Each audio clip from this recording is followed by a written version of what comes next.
What is going on, guys? My name is Sena and welcome back to another video. In this video, I'm going to be talking about 5 bad habits that are holding you back from improving and ranking up. Right before we get into the video though, guys, I just wanted to thank you all so much for 20k subscribers. I think right now we're at like 23k and that's absolutely crazy. You guys have been going absolutely crazy with the support recently and I cannot thank you guys enough for this. If you do find this video helpful in any way, don't forget to drop a like down below and subscribe to the channel for more content just like this. Now with that out of the way, let's get straight into the video. Bad habits are things that you subconsciously do that are detrimental to your improvement. The first bad habit that I want to talk about is a pretty common one that I see a lot of people do, and that is soft clearing. Soft clearing is when you peek an angle to clear it without actually expecting someone to be playing there. How many times have you guys checked a corner and then flicked away even though there was someone playing there and you end up dying because of it? This happens because we go on autopilot and just clear corners without actually being mindful of it. The only real way to overcome this bad habit is to always expect someone to play in a corner. Whenever you're about to clear something, think in your head that there is going to be someone playing there, and then this will make it much easier for you to react when there actually is. I used to die to this a lot, but I've been trying to get better about actually hard clearing angles rather than just going through the motions and going on autopilot. The next bad habit that I want to talk about is overextending during post plant. Overextending is when you have control of an area but you end up pushing too far out and end up dying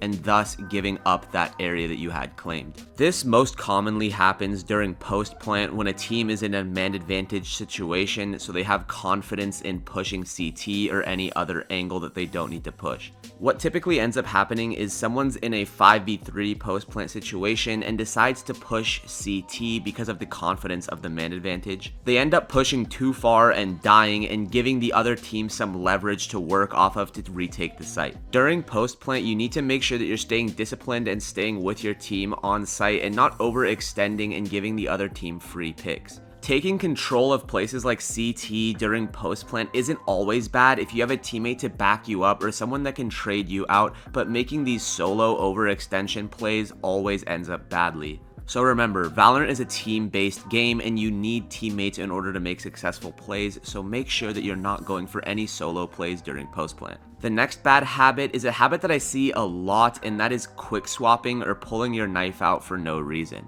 I actually do this a lot and it gets me killed a lot of the times, and it's something that I'm still working on to this day. Quick swapping is where you pull your knife out and go back to your gun quickly for no reason. People do this because it's satisfying to swap between your knife and your weapon to see the animation, but doing it during a round is not the time. While you're in the pull-out animation of pulling your gun out, you are completely defenseless, and if someone swings you, you're as good as dead. If this is a seriously bad habit for you that you can't stop doing, I would recommend switching your knife key to something that's harder to press. This will make it so that it's harder for you to pull out your knife and building a good habit of keeping your gun out at all times. The fourth bad habit that I want to talk to you guys about is Call of Duty reloading. If you watched my last video, you would know that I mentioned Call of Duty reloading in that video, but I thought that it was such a bad habit that I had to include it in this video as well. Call of Duty reloading is when you immediately reload after getting one kill. In Valorant, one magazine of your rifle is enough to kill an entire team, so I would only reload unless you absolutely have to and you're in a safe spot to do so. In low elo, I see people get one kill and then reload and then get swung by another person and get traded while they're in the animation. I would consider this part of game sense, and you really just need to build the habit of not reloading after each kill. In Valorant, it's extremely important that you have your gun out and ready to fire at all times. This might sound like common sense to a lot of people, but if you record your gameplay and watch it back, I promise you will find a lot of instances where your gun isn't out at a time where you could be swung by an enemy. So remember, make sure that you don't reload unless you absolutely have to and you're in a safe spot to do so. The fifth bad habit that I want to talk about is tunnel visioning and how tunnel visioning is so common in the lower ranks. Tunnel visioning is when you're so focused on one fight that you forget all of the other potential threats around you. A good way to combat tunnel visioning is to always be aware of your surroundings and never commit too hard to one fight. Whenever I'm taking a fight, whenever they go back into cover, I'm always flicking between different angles and getting ready for someone else to swing. Tunnel visioning can also go hand in hand with overextending, because when you're overextending,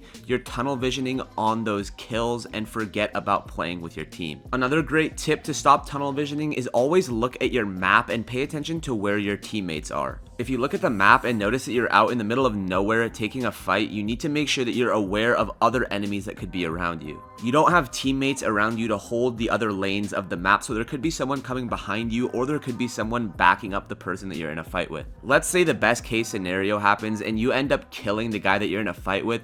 Well, if he has a teammate there to back him up and he swings off of that and gets the trade on you, you've just gotten a 1-for-1 trade, which doesn't do anything to benefit your team. So just remember, don't commit too hard on fights and make sure that your team is aware of your positioning. This video is still pretty short, so I'm going to throw in a bonus 6th bad habit. The 6th and final bad habit that I want to talk to you guys about is wide swinging when it's not appropriate. Wide swinging is where you swing an angle and expose yourself to multiple different angles. Remember that in Valorant, the key to the game is only exposing yourself to one person at a time and isolating 1v1s. When you wide swing an angle, you expose yourself to multiple people, so it's really easy for them to get the trade on you. What I see a lot of people do is wide swing off of a flash because of the confidence that that flash gives them. Most of the time, wide swinging off of a flash or utility will end up getting you instantly killed or traded at the very best. Remember that even if you throw out a flash at a choke point, make sure that you're only peeking enough to fight one person at a time. The only times that it's appropriate to go for a wide swing is if you know that there's only going to be one person holding that angle, like if you're in a 1v1 clutch,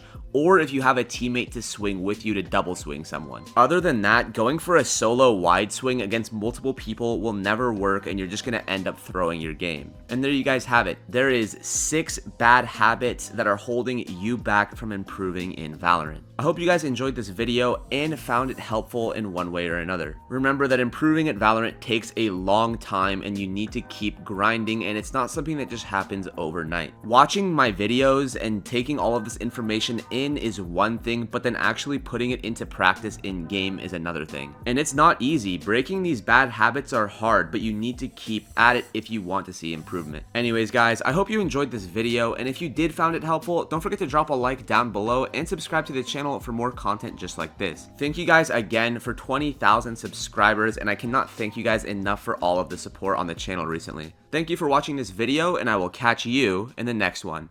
Peace out. DJ Nation Cole.